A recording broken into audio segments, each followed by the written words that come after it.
Si Orhan ang nagtatag ng pinakamalakas na S-rank party, ngunit pinalayas siya ng kanyang mga kaibigan dahil hindi sapat ang kanyang suportang mahika kumpara sa iba. Gayunpaman, hindi naman talaga major si Orhan mula sa simula, at nagpasya siyang bumalik sa kanyang tunay na kasanayan at hilig sa paghawak ng espada upang maging pinakadakilang adventurer kailanman.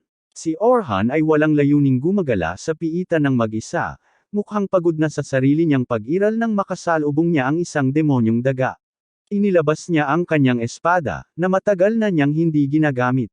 Hinarap niya ang mukha niya sa halimaw, at sa isang malinis na atake ay hinati ito. Napagtanto na medyo kalaw-angin na siya matapos hindi gumamit ng espada sa mahabang panahon. Nakukuha nito ang atensyon ng ilang iba pang daga sa piitan na agad na sumugod patungo kay Orhan at sinubukang atakehin siya. Ang mga nilalang na ito ay walang kalaban-laban sa lumikha ng grupo ng bayani, bagaman mabilis din ang isa. Pinapatay niya ang natitirang mga daga na humaharang sa kanyang daan. Tinitingnan niya ang lahat ng mga core na nakakalat sa sahig ng piitan, at iniisip na baka hindi naman siya kasing out of shape gaya ng una niyang akala, at baka may pag-asa pa rin para sa kanya bilang nag-iisang mandirigmang may espada. Bago pa siya makaharap, napalibutan na siya ng isang grupo ng mga goblin na mas malakas kaysa sa mga demon rat, at alam ni Orhan yun. Nagpasya siyang hindi magpakasubo at ginamit ang sarili niyang suportang mahika sa sarili, pinalakas ang kanyang lakas sa maikling panahon, ginawang mas matibay siya at mas mapanganib ang kanyang espada. Sa puntong iyon, inatake ng mga goblin si Orhan, ngunit hindi sila naging katapat sa bilis at kasanayan na taglay niya matapos mapabilang sa isang S-rank na grupo.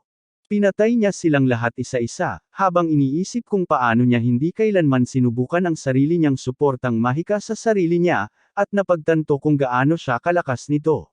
Malapit na siyang magpahinga matapos mapatay ang buong unang alon, pero bago pa siya makapagpahinga, sinalakay siya ng pangalawang alon ng mga goblin ng harapan. Sa pagkaalam na malapit nang mawala ang epekto ng kanyang suportang mahika, tumalon siya ng una ang ulo at sinibak ang lahat ng goblin na hamarang sa kanyang daan, kahit na hinabol pa niya ang isa sa dulo para ipadala sa impyerno. Sa pagkawala ng kanyang depensibong mahika, napagtanto niya na ang kanyang spell ay epektibo lamang sa loob ng 3 minuto ng labanan, na nangangahulugang kailangan niyang maging maingat sa kung kailan at paano niya ito gagamitin. Sa sandaling iyon, pumasok sa piitan ang ikatlong alon ng walang katapusang mga goblin na ito at sumugod patungo kay Orhan sa buong bilis, na naglalayong pumatay, ngunit nagawang muling malampasan ni Orhan ang mga ito at sinimulang patayin ang mga ito isa-isa. Hindi nagtagal ay natanto niya na malapit nang matapos ang kanyang pagkaengkanto, kaya muli niyang ginamit ang spell malapit sa dulo upang ipagpatuloy ang kanyang pag-atake habang nilalabanan ang huling ilang goblin ng kawan, habang nakikita niyang nawawala ng buhay ang mga mata ng huli. Ang alaala ng gabing iyon ay patuloy pa ring nagpapahirap sa kanya. Naalala niya muli kung paano pumasok si Oliver sa kanyang silid-aralan kasama sina Ann at Derek at sinabi sa kanya ng direkta na palalayasin siya sa grupo ng mga bayani. Nang subukan ni Orhan na unawain ang nangyayari, nagulat siya. Humarap siya kay Oliver at tinanong kung ano ang pinagsasabi nito. Dapat silang magkaibigang matalik, pero nanatiling malamig at kalkulado si Oliver, sinasabi sa kanya na hindi mate at tago ng pagiging kaibigan niya mula sa parehong nayon ang katotohanang siya ang pinakawalang silbing miyembro ng koponan. Parehong sumagot sina Ann at Derek, sinasabing ang ginagawa lang niya ay pinababagal sila at pinipigilan sa pagkamit ng kadakilaan. Nagkikislap sa kanyang harapan ang buhay ni Orhan habang sinusubukan niyang unawain ang surreal na sitwasyon. Paano niya magagawang paalisin sa party ang kanyang matalik na kaibigan, gayong siya mismo ang gumawa nito?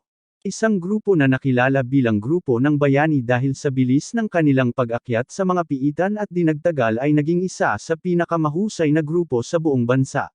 Nangangatwiran si Oliver na noong huling misyon sa paglilinis ng collaborative dungeon, naobserbahan niya ang ibang grupo at kung paano napakalakas at may kakayahang tumulong sa ibang miyembro ang enchanter ng kanilang grupo, at kung ikukumpara doon, si Orhan ay ganap na walang silbi. Hindi makapaniwala si Orhan sa sarili niyang narinig habang sumasagot siya, sinasabing hindi naman siya isang mangkukulam sa simula pa lang, at ang tanging dahilan kung bakit niya tinanggap ang papel ay dahil walang sinuman sa grupo ang may kakayahan sa mahika. Kaya isinakripisyo niya ang sariling posisyon bilang mandirigma at nagsimulang magsanay bilang enchanter, At lumikha pa nga ng sarili niyang estilo ng mahika upang matakpan ang kakulangang talento niya bilang support mage. Tumatawa naman si Anne sa mukha niya, tinatawag siyang kaawa-awang talunan na nagpapalusot lang dahil mas magaling na talaga si Oliver sa kanya sa paghawak ng espada. Sa sinabing iyon, lumingon si Orhan kay Oliver dahil ito ang kanyang huling pag-asa, ngunit malamig na sinabi ni Oliver na nakahanap na rin sila ng kapalit na manggagaway, na tutulong sa kanila na umakyat sa mga ranggo at makamit ang kadakilaan. Sa wakas ay tinanggap ni Orhan ang bagong katotohanan at ang katunayan na wala na siyang lugar sa partidong ito. Sa huling palm, lumingon siya para umalis nang tumawa si Anne, sinasabing hindi naman talaga siya dapat nasa S-rank party dahil parehong nasa rank 1 ang kanyang paghawak ng espada at mahika, na nangangahulugang siya ay isang kaawa-awang jack of all trades, ngunit master of none. Sa wakas, bumalik siya sa realidad habang naglalakad pasulong, iniisip ang bagong estilo ng pakikipaglaban na kanyang binuo na pinagsasama ang tradisyonal na papel ng isang mandirigma at isang salamangkero. Nagpasya siya na magpapatuloy siyang maging jack of all trades, ngunit sa parehong oras ay pag-aaralan niya ang lahat ng ito at ipapakita sa kanila kung gaano kalaking pagkakamali ang ginawa ni Oliver at ng iba. Sa pag-alis niya, isang grupo ng 4 na manlalakbay ang nagmamadaling pumasok sa silid ng teleportasyon na hingal. Tinanong ng kanilang pinuno kung maayos lang sila dahil hindi nila inaasahan na napakaraming orc ng sabay-sabay. Isa sa mga miyembro ang nagsalita at sinabing naiwan na nila ang batang babae. Sinasabi ng lider na tama ang kanyang desisyon, na parang kung sinubukan nilang tulungan ang batang babae, mamamatay silang lahat. At saka, kakasali lang ng babae sa party nila ngayon, kaya halata namang inuna niya ang mas matanda niyang kaibigan. Sariwa pa sa kanyang isipan ang sugat ng pag-iwan sa kanya ng sarili niyang partido, kaya bumaling si Orhan sa mga lalaki at sinabihan sila na kinamumuhian niya ang mga taong katulad nila. Sinasabi ng isa sa mga lalaki na wala silang magawa para tulungan siya at sinubukan ng isa sa kanila na atakehin si Orhan, pero nabugbog siya at natambos sa sahig, habang sinasabi ni Orhan sa kanila na tumahimik at umalis. Sa sinabing iyon, humarap siya sa pinuno at galit na tinanong kung saan niya iniwan ang dalaga upang mamatay at nagmadaling tumakbo sa direksyong iyon upang iligtas ito. Nahanap niya siya sa dulo ng isang kuweba kung saan siya lubos na na-corner laban sa tila isang hukbo ng mga orc. Patuloy siyang umaatras sa pader na may luha sa mata at ginamit ang kanyang pananggalang bilang depensa habang sumusulong ang mga orc. Hindi naman nagtagal ang kanyang kalasag, dahil nang magawang basagin ng mga orc ang kalasag at malapit na siyang tapusin ang buhay. Nang tumalon si Orhan at ginamit ang kanyang kapangyarihan sa hangin para itulak sila pabalik, nagulat at natulala ang batang babae. Ngunit hindi sinayang ni Orhan ang kahit isang sandali habang hinuhugot niya ang kanyang espada at tumatakbo patungo sa mga orc, ang unang orc na pagod na pinabagsak siya sa lupa.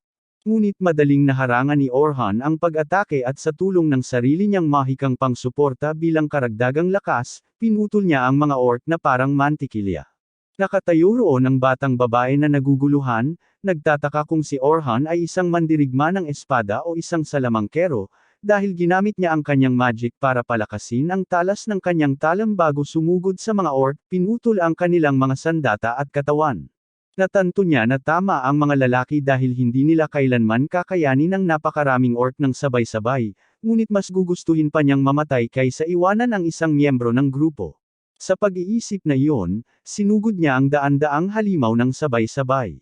Habang namangha ang dalagita, nagtataka kung sino ang lalaking ito, nagpatuloy si Orhan sa kanyang pagpatay at sa ikalawang pag-atake, nagawa niyang maputol ang bawat orc sa kuweba, tanging ang kanilang mga bangkay at may kintab na puso na lamang ang naiwan. Sa pagkasabi niyon, humarap siya sa babaeng may pulang buhok sa dulo ng kuweba, ngunit nakita niya itong nakahiga sa sahig habang nawawala ang epekto ng adrenaline.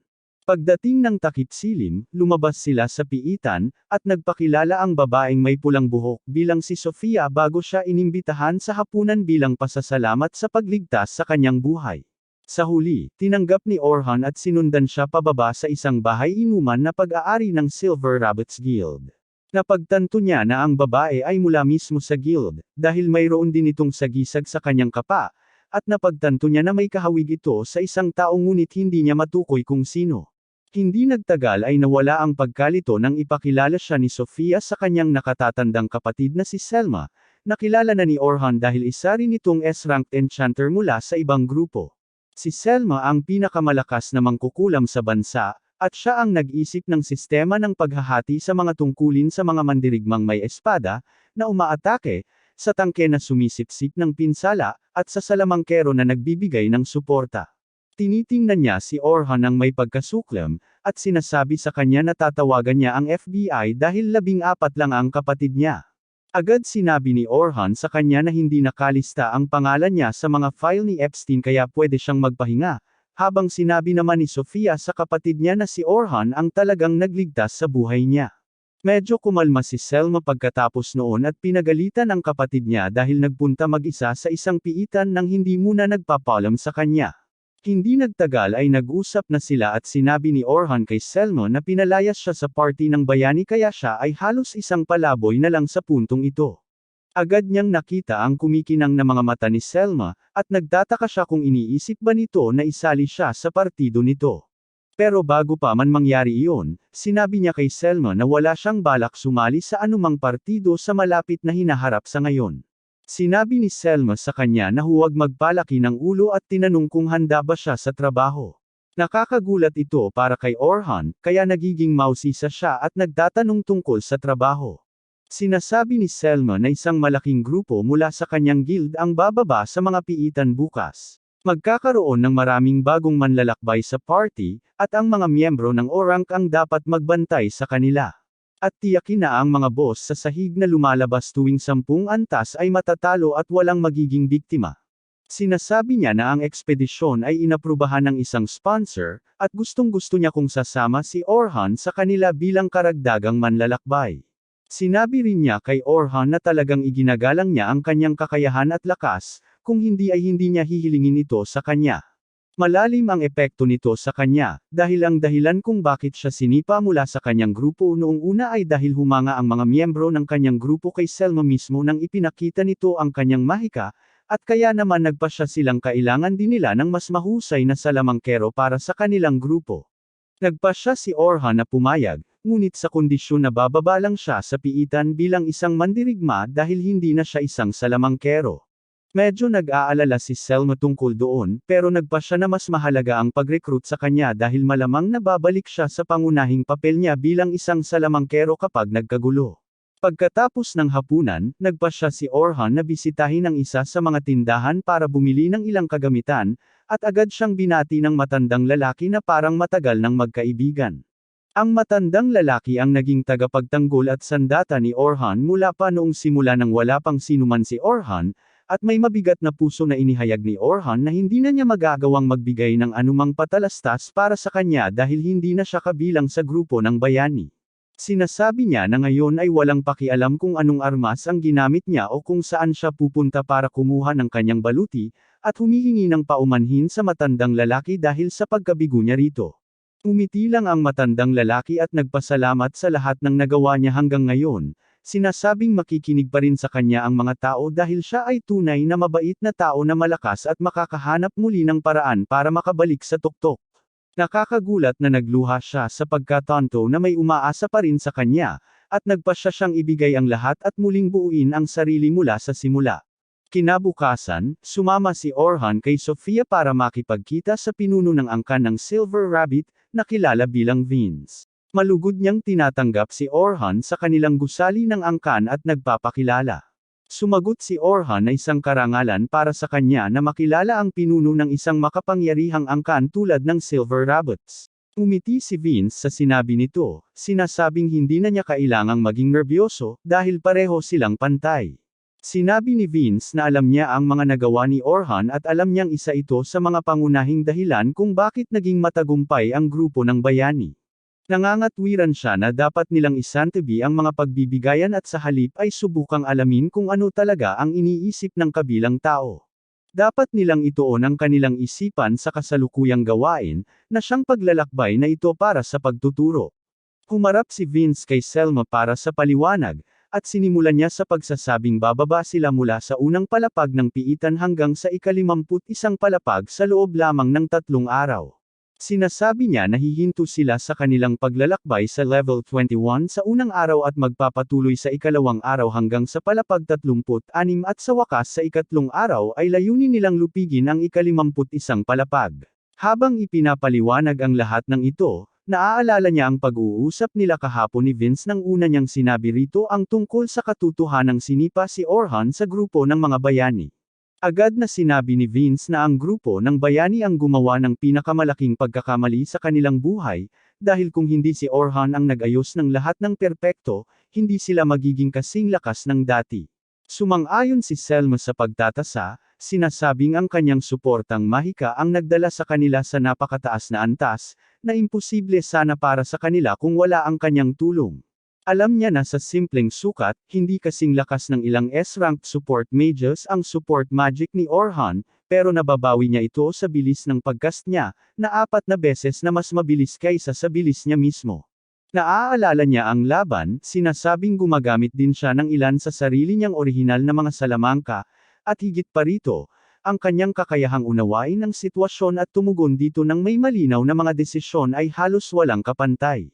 Kapag wala siya sa eksena, hindi mapapanatili ng grupo ng bayani ang kanilang nangungunang posisyon, na nangangahulugang maaaring sumulpot ang mga Silver Rabbit at agawin ang bentahe upang maging pinakamalakas na grupo sa bansa. Medyo naguluhan si Vince sa lahat ng ito, dahil hindi niya maintindihan kung bakit papayag ang isang napakahusay na enchanter sa isang pinagsamang pagsalakay sa isang piitan kung saan kaunti lang ang kanyang makukuha. Sumagot si Selma na kadalasan, hindi nabibigyan ng sapat na pagkilala ang mga support mages, at oo, sikat siya, pero dahil lang sapat ang ganda ng mga galaw niya para mapansin sila. Habang ang tunay na malalakas na salamangkero ay naiwan sa kadiliman, walang sariling katanyagan, bumalik siya sa realidad ng magsalita si Orhan at humiling na kumpirmahin na may 10 grupo ng mga baguhan na papasok sa mga piitan at 5 tagahatid, kasama sina Selma at siya mismo. Ang mga baguhan ang haharap sa lahat ng mga halimaw ng palitan, ngunit kung may hindi pang karaniwang mangyari, sasagipin ng mga tagapagtanggol ang mga baguhan upang matiyak na hindi sila masaktan. May isang bagay siyang naguguluhan at tinanong kung bakit 5 lang ang mga escort, kung ang ideya nila ay tiyakin na ligtas ang karanasan ng mga baguhan. Bakit hindi kumuha ng maraming partido na may iba't ibang ranggo sa halip na 5 separatist rankers? Sumagot si Selma na ang tanging dahilan kung bakit hindi nila ginagawa iyon ay upang maranasan din ng mga baguhan ang stress ng pagdaan sa isang piitan at hindi labis na pagtitiwala sa kanilang kakayahan. Hindi talaga naniniwala si Orhan sa paliwanag niya, pero alam niyang hindi nila isisiwalat ang tunay nilang motibo sa isang tagalabas na hindi kaanib sa anumang angkan. Anuman ang mangyari, nagpasya si Orhan na tanggapin ang pakikipagsapalaran dahil wala naman siyang mas mahusay na gagawin. Mukhang masaya si Vince tungkol dito at sinasabing babayaran siya ng 2 pirasong ginto ng maaga at 10 pa kapag natapos na ang gawain. Medyo nagulat siya dito dahil tinanong niya kung hindi ba masyado iyon, dahil halos katumbas na iyon ng isang taong sahod, pero sumagot si Selma na malaki ang pagpapahalaga nila sa kanya kaya gusto nilang tiyakin na sapat ang kanyang sahod. Nagpasalamat si Orhan sa kanila at nangakong makikipagkita sa kanila kinabukasan ng umaga, umaasang magiging maayos ang lahat. Dumating agad ang sumunod na umaga at nakarating si Orhan sa pasukan ng mga piitan kung saan nakita niya ang isang grupo ng mga bagong manlalakbay na naghihintay para sa kanilang paglalakbay. Hindi nagtagal ay natagpuan niya sina Sofia at Selma na handa na para sa pakikipagsapalaran at pinuri niya si Selma sa kanyang suot, na ikinainis ni Sofia at muli siyang pinaalalahanan na menor de edad siya. Sinabi ni Orhan sa kanya na kumalma ng kaunti dahil hindi rin siya tagahanga ni Michael Jackson. Tinanong ni Sofia kung saan siya nakatira ngayon dahil kanina nakatira siya sa mansyon na pagmamay-ari ng kanilang partido. Sumagot si Orhan na kasalukuyang nananatili siya sa bahay pahingahan, ngunit malapit na rin siyang makahanap ng maayos na lugar na matutuluyan. Sa puntong iyon, lumingon si Orhan at sinabing tila dumating na ang lahat at baka dapat na silang magsimula sa kanilang ekspedisyon. Sumasang-ayon si Selma dyan at sinabihan si Sofia na sumali sa kanyang grupo bago niya inakay si Orhan patungo sa 3 bagong recruit na namamahala sa pagtiyak na maayos ang paglalakbay. Ipinakilala ni Selma si Orhan sa iba, sinasabing napakalakas niya at pinagkakatiwalaan niya ito. Agad siyang sinalubong ng 3 kasama niya, habang nagpapakilala ang mga ito. Ang lalaking may asul na buhok na nagngangalang Ant ay nagsasabing siya ay isang tangke at ang blondie na nagngangalang Bern ay sumunod din, sinasabing siya rin ay isang tangke. Ang huling babaeng may maikling buhok ay nagkataong isang manggagamot na nagngangalang Kathy. Agad na natanto ni Orhan na siya ay isang frontline attacker at si Selma, ang enchanter, na nagiging dahilan upang maging isang napakakumpletong grupo ng mga escort, ngunit nagtataka siya kung ano ang kanilang plano kung tatanggihan niya ang kanilang alok na sumali. Sa tingin niya, tiyak na may kakaibang nangyayari, pero nagpasya siyang magpatuloy muna at tingnan kung paano magiging ang mga bagay-bagay. Hindi nagtagal, pinagsama-sama ni Selma ang lahat ng Rockies sa isang lugar at ipinakilala sila kay Orhan, sinasabing nakakuha sila ng napakalakas na katulong para sa paglalakbay na ito kaya hindi na sila kailangang matakot sa anumang bagay. Sinasabi niya na nakapunta na si Orhan sa ika-74 na palapag, na hindi pa niya nagagawa, at dati siyang bahagi mismo ng grupo ng bayani, na nagiging isa siya sa pinakamalakas na tao sa bansa. Talagang nagpapalakas ito ng loob ng mga baguhan na agad-agad ay mas naging tiwala sa paglalakbay na ito. Pero dahil sa sobrang pressure, medyo natatakot si Orhan, dahil alam na niya na maraming tao ang umaasa sa kanya. Sa pagtatapos nito, sinabi niya sa natitirang mga escort na kontrolin ang kanilang mga grupo, habang sinabi niya kay Orhan na siya ang mamumuno sa ika-10 grupo, na pinakamalaki ang potensyal sa lahat, at naniniwala siyang sa tamang gabay, madali nilang malalampasan kahit ang mga middle-level dungeon. Ito na naman ay medyo nakakalito para kay Orhan dahil nagtataka siya kung bakit niya ibibigay sa kanya, na dapat ay isang tagalabas, ang pinakamagandang party sa grupo. Gayunpaman, lumapit siya sa ika-10 grupo at napagtanto na si Sofia ay nasa parehong grupo. Tinanong niya kung may sinuman sa kanilang grupo ang nahuhuli dahil 3 tao lang ang nakikita niya, ngunit isang batang lalaking blonde na nagngangalang Logan ang nagsabing silang 3 lang ang kabilang sa grupong ito. Medyo kakaiba ito dahil bihira lang ang 3 lalaking grupo, pero sumagot ang blondie na 3 lang sila sa grupo dahil walang makakasabay sa kanila. Sinasabi niyang siya ang pinuno ng partido, at sinasabing siya ay isang mangkukulam na magiging mas mahusay pa kaysa kay Selma mismo. Agad na napagtanto ni Orhan na may problema sa ugali ang batang ito at nagtataka kung ito ba ang magiging sanhi ng kanyang kapahamakan sa huli, ngunit nagpatuloy muna siya sa ikalawang babae. Nagpakilala ang dalaga bilang si Carol, na isang tangke, ngunit napansin ni Orhan na tila wala siyang suot na baluti. Tinanong niya kung isusuot niya ito kapag nasa loob na sila ng piitan, ngunit sumagot siya na hindi siya gumagamit ng anumang kalasag o baluti. Tinanong ni Orhan kung nangangahulugan ba iyon na mas nakatuon siya sa pag-iwas kaysa sa pagharang, at sumagot si Carol na tama siya, dahil hindi niya gustong may monster na humipo sa kanya.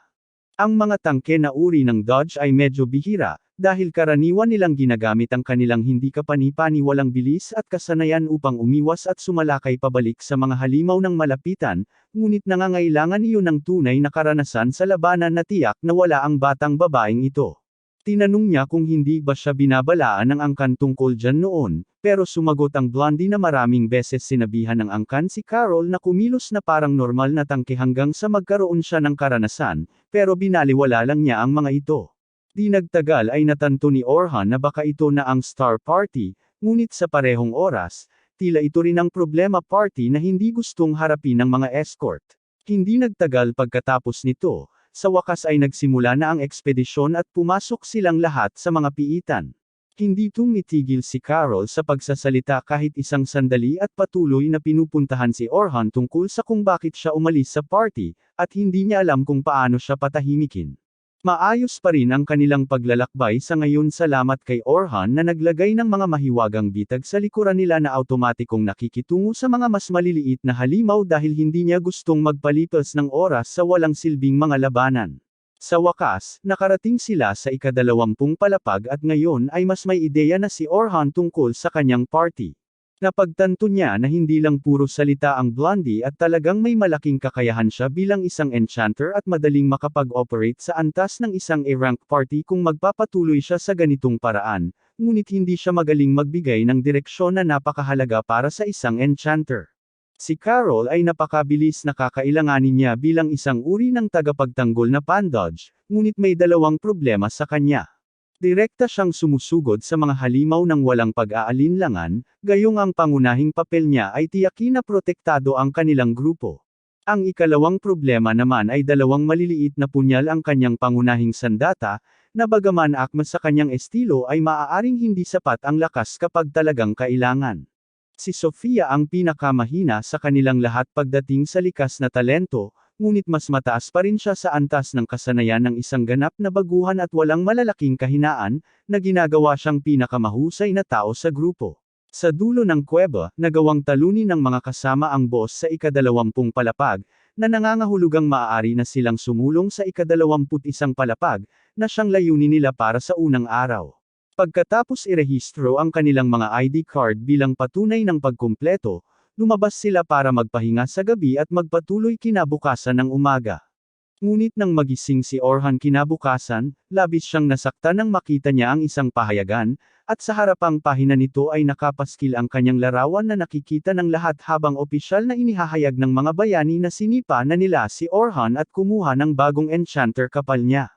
Mas malakas ang epekto nito sa kanya kaysa sa inaasahan niya, pero wala siyang magagawa tungkol dito. Kaya lumabas siya para makipagkita sa lahat sa piitan, nagtataka kung magbabago ang pag-uugali ng mga baguhan matapos basahin ang balita ngayong araw. Sa daan gayunpaman, hininto siya ng isang batang babae na may asul na buhok na kalaunang naging si Luna, ang manggagamot ng grupo ng mga bayani. Naaalala niya kung paano, kahit noong huling araw niya na lahat ay malamig ang pakikitungo sa kanya, si Luna ay palaging nakangiti sa kanya at handang tumulong. Nang araw na siya ay pinaalis, wala siya sa pag-uutos, kung hindi sana naging madali para sa iba na itulak siya palabas ng party. Agad na hinawakan ni Luna ang mga kamay ni Orhan at nagmakaawa na bumalik, sinasabing hahanap siya ng paraan para maintindihan ng partido kung gaano nila siya kailangan. Binanggit niya ang kanilang pangako na magkasamang lilinisin ang malaking piitan, ngunit lalo lang itong nagpagalit sa kanya dahil sinabi niyang ang pangako ay ginawa nilang tatlo, magkasama, kasama na si Oliver, at siya ang nagpal-ayos kay Oliver sa grupo.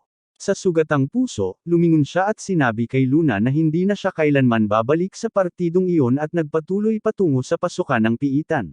Sa daan, iniisip ni Orhan kung paano siya pinatalsik mula sa grupo ng mga bayani, at iyon ang malinaw na binanggit ng pahayagan ngayon, na nangangahulugang malamang na naguguluhan na ang lahat ng bagong recruit kung ano ang iisipin tungkol sa kanya. Lalo na kung isa sa alang-alang na sobrang pinuri siya ni Selma dahil miyembro siya ng partido ng mga bayani, pero ngayon, bumagsak ang katotohanan. Hindi nagtagal ay nakarating siya sa pasukan ng piitan kung saan nakita niya ang lahat ng baguhan na naghihintay pumasok, ngunit ganap na nagbago ang buong enerhiya. Malinaw na nangangahulugang nakita na ng bawat isa dito ang pahayagan ngayong araw. Nag-uusap-usap ang mga baguhan tungkol sa katotohanang wala na si Orhan sa grupo ng mga bayani, habang iniisip ni Logan kung paano sana naging iba ang lahat kung kusang umalis si Orhan sa grupo, ngunit ang katotohanang malinaw na nakasaad sa papel na si Orhan ay sinipa sa grupo ng mga bayani dahil sa pagiging mahina ay ganap na nagbago sa lahat. Sinubukan ni Orhan na batiin ang mga baguhan, ngunit iba't ibang reaksyon ang natanggap niya mula sa kanila. Napagtanto na hindi na siya kasing welcome dito tulad kahapon dahil lang sa ilang babong balita sa pahayagan. Sa sandaling iyon, dumating si Selma kasama sina Ant, Bern, at Kathy, at agad humingi ng paumanhin kay Orhan dahil sa pagiging sanhi ng hindi pagkakaunawaan, dahil siya ang medyo nagtulak sa katotohanang dating miyembro siya ng grupo ng mga bayani upang mapakalma ang mga baguhan. Agad na sinabi ni Orhan sa kanya na hindi niya kasalanan ito at dapat niyang itaas ang ulo niya ng kasing taas ng dati at pamunuan ang grupo papunta sa mga piitan habang siya ang magbibigay ng suporta. Sumagot sina Ant, Bern at Kathy, sinasabing hindi mahalaga kung ano ang isyu sa pagitan ni Orhan at ng grupo ng mga bayani. Ang katotohanan ay nananatiling si Orhan ay isa sa napakakaunting tao sa mundo na nakarating sa ika-74 na palapag at nakaligtas upang ikwento ang nangyari. Ito ay nagbigay ng kaunting ginhawa kay Orhan mula sa patuloy na pagmamasid at nagtungo siya sa kanyang grupo kung saan binati siya nina Sofia at Carol ng magandang umaga ng buong puso, ngunit tila nag-aalinlangan si Logan at hindi alam kung paano niya eksaktong pakikitunguhan si Orhan. Nagpasya si Orhan na siya mismo ang magbukas ng usapan at tinanong ang kanyang grupo kung nakita nila ang pahayagan ngayong araw. Parehong sumagot sina Sofia at Carol na nakita nila ang pahayagan, ngunit hindi ito karapat-dapat basahin dahil puno ito ng kasinungalingan. Gayunpaman, hindi nagbabasa si Logan ng Fox News, kaya sanay siyang marinig ang katotohanan at tinanong niya si Orhan kung sinabi ba ng pahayagan ang totoo. Sumagot si Orhan na technically, ang pahayagan ang nagsasabi ng totoo dahil naple-ayas siya sa partido dahil masyado siyang mahina ayon sa ibang miyembro ng partido. Humihingi siya ng paumanhin sa kanila dahil hindi niya agad sinabi, sinasabing hindi naman talaga siya ang bayaning inaasahan ng lahat. Hindi na kaya ni Sofia at sumagot na hindi siya nagsasabi ng totoo, sinasabing napakalakas niya dahil nakita niya siyang lumaban sa napakalaking kawon ng mga orc ng mag-isa at natalo niya ang mga ito nang hindi man lang pinawisan.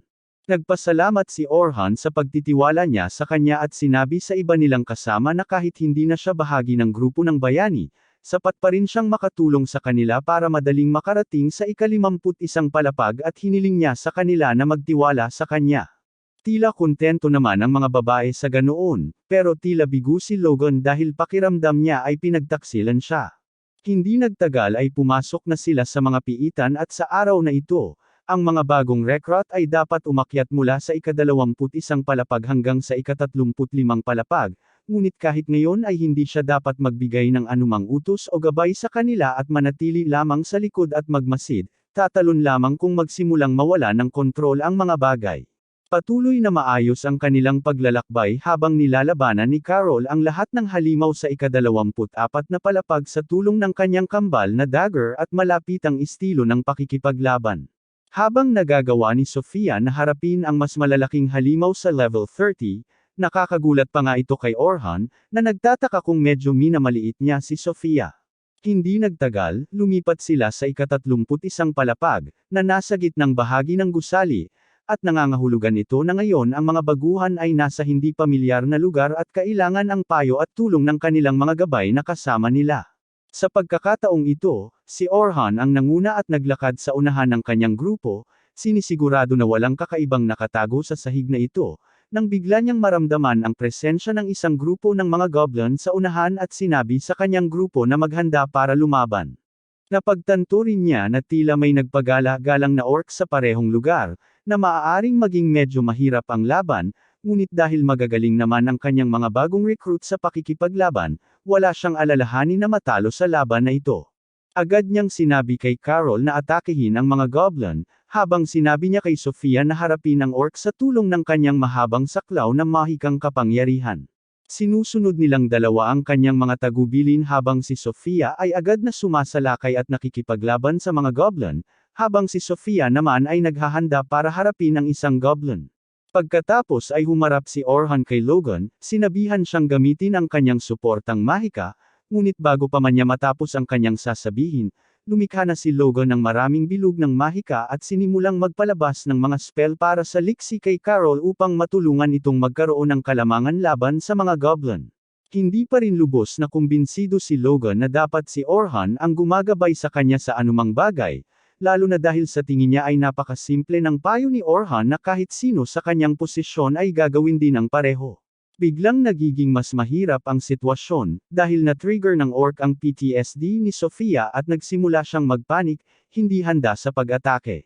Maaaring maging sakuna ito para sa kanilang lahat, dahil kahit si Logan ay abala sa kanyang mga salamangkang spell na nakatuon kay Carol.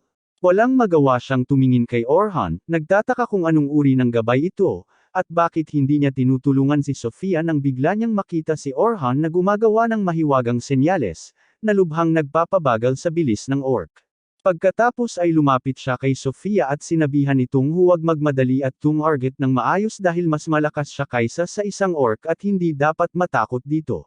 Huminga ng malalim si Sofia at pagkatapos ay naglabas ng malaking bolang apoy na tuluyang sumire sa orc, na ikinagulat ng lahat sa kanyang grupo kabilang na si Orhan, na walang kaalam-alam na kaya ni Sofia ang mga advanced level na salamangkang spell. Agad na bumalik si Carol kay Sofia at niyakap siya, habang pinuri naman siya ni Orhan sa kanyang mahusay na pagkakabaril. Hindi nagtagal, nakarating din sila sa ika-35 palapag kung saan nagkasalubong sila ng isang nakamamatay na tarantula.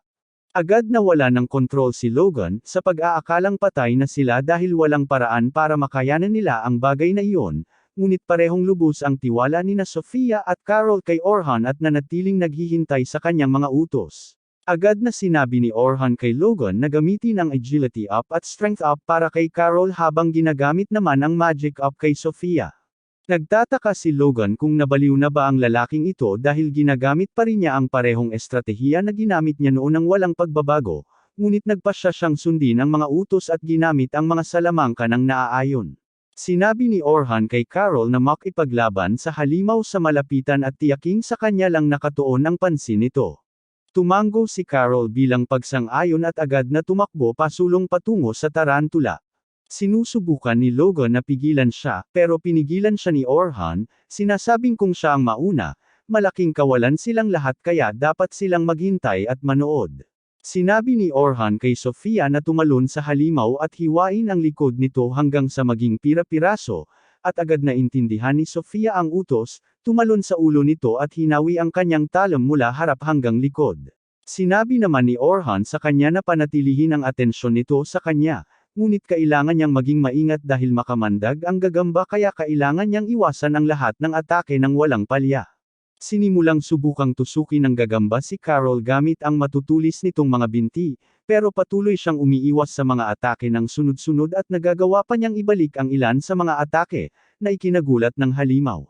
Sinabi ni Orhan kay Logan na kailangan niyang ipagpatuloy ang kanyang mga spell kay Carol dahil nasa kanyang mga kamay na ang buhay nito sa puntong ito. Sa paggawa nito, humarap siya kay Sofia at hiniling sa kanyang pigilan ang halimaw. Agad na naintindihan ni Sofia ang takdang aralin at ginamit ang kanyang kakayahang maghiwa ng pana upang putulin ang mga binti nito, na nagtulak dito na bumagsak sa lupa. Nagsimulang magdiwang si Carol pero sinabi ni Orhan sa kanya na mag-ingat dahil hindi pa tapos ang laban. Huli na ang payo dahil hindi pa patay ang halimaw na gagamba, at ginagamit nito ang mga sapot nito para daklutin si Carol at simulan siyang hilahin patungo sa sarili nito. Agad na sinabi ni Orhan kay Logan na bigyan si Carol ng lakas at bilis, na ginawa naman niya ng walang karagdagang pagtatalo. Ngunit nagsimulang magpanik si Carol at hindi niya nagawang makalaya sa sapot, nagmamakaawa kay Orhan para sa tulong. Sinabihan ni Orhan si Sofia na ihanda ang kanyang batong pana at ginamitan ng spell na nagpapatalas sa kanyang mga kutsilyo, na nagbigay sa kanya ng tulong na kailangan niya upang makalaya mula sa pagkakahawak ng halimaw na ito. Agad itong sinundan ni Sofia ng kanyang Rock Arrow spell na tuluyang nagwasak sa halimaw, agad itong pinatay. Sa gayon, natapos na ang kanilang ekspedisyon para sa araw, at pinuri ni Orhan si Logan sa paggamit niya ng kanyang mga support spell dahil kung wala ang mga iyon, hindi sana nanalo ang kanyang grupo sa mga labanan ngayong araw.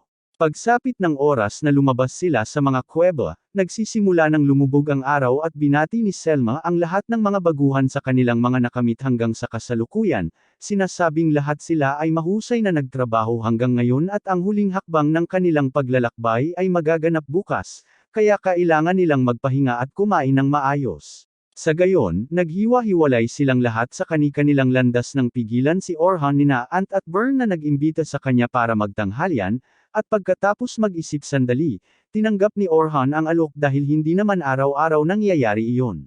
May nag-alok na gamutin siya, habang pabalik sila sa lungsod. Tinatanong ni Logan si Sofia tungkol sa nangyari. Nasa lugar sila kung saan unang iniligtas ni Orhan ang kanyang buhay at nagtatanong tungkol sa mga detalye tulad ng anong uri ng mga salamangka ang ginagamit nito. Sinubukan ni Sofia na alalahanin at sumagot na gumamit muna siya ng bugzo ng hangin at pagkatapos ay gumamit din ng ilang mahika para mapahusay ang kanyang espada bago niya pinutol-putol ang bawat orc. Napagtanto ni Logan na may kakaiba kay Orhan, dahil napansin niya ngayon na napakakaswal lang nitong gumamit ng spell para bawasan ang liksi ng orc na papalapit kay Sofia. Ang ganitong uri ng mga mahikang spell ay kilala bilang debuffs at napakahirap gawin. Kahit ang pinakamagagaling na salamangkero tulad ni Selma mismo ay halos hindi makagamit ng isang debuff sa loob ng ilang araw, at iyon pa ay may maraming paghahanda. Bukod pa rito, kumilos si Orhan na parang perpektong spellcaster at alam niya kung kailan gagamitin ang anong aspeto ng isang spell sa isang teamfight. Alam niya kung kailan eksaktong mawawala ang bisa ng bawat pagpapahusay at gumamit pa nga ng mga preemptive spell para mahulaan ang mga galaw ng kaaway. Dahil dito, napagtanto ni Logan na lubos siyang nagkamali sa pagkakilala kay Orhan, At hindi lang ito isang ordinaryong salamangkero, kundi isang tunay na henyo. Pabalik sa lungsod, bumaba si Orhan sa isang bahay inuman kasama sina Bern at Ant at sinabi nilang mag-order siya ng kahit anong gusto niya dahil sila ang magbabayad. Pagkatapos ay sinimulan nilang tanungin siya tungkol sa kanyang aktwal na tungkulin. Dahil dating mangkukulam sa grupo ng bayani, pero ngayon ay nagpapanggap na mandirigma, sumagot si Orhan na mandirigma na siya mula pa noong makita niyang pinatay ng kanyang lolo ang isang malaking hayop na dating nagpagala-gala sa nayon. Naging matigas ang ulo niya na anuman ang mangyari, magiging mandirigma siya, at natupad ang hiling na iyon sa ilang sandali, dahil isa siyang mandirigma sa grupo ng bayani. Pero nang nagsimula na silang bumaba sa mas mababang antas, medyo bumagal ang kanilang bilis habang tumataas ang tindi at lakas ng mga halimaw na kanilang nakakasagupa. Sa parehong oras, pinasikat ni Selma ang estratehiya ng koponan kung saan lahat ay umaasa sa enchanter para sa mga desisyon, kaya nagpasya silang sundin din ang parehong estratehiya. Sa kasamaang palad, dahil walang miyembro ng kanilang buong grupo ang may kakayahang maging enchanter, ang pinakamainam nilang pagpipilian ay si Orhan, at para sa kapakanan ng grupo, nagpasya siyang isuko ang kanyang posisyon bilang mandirigma at maging enchanter. Nagsimula siyang mag-isip ng mapait kung paanong wala ng pag-asa ang grupo ng bayani na malampasan ang mga susunod na antas, ngunit nagpasya siyang hindi na sulit isipin ang lahat ng iyon.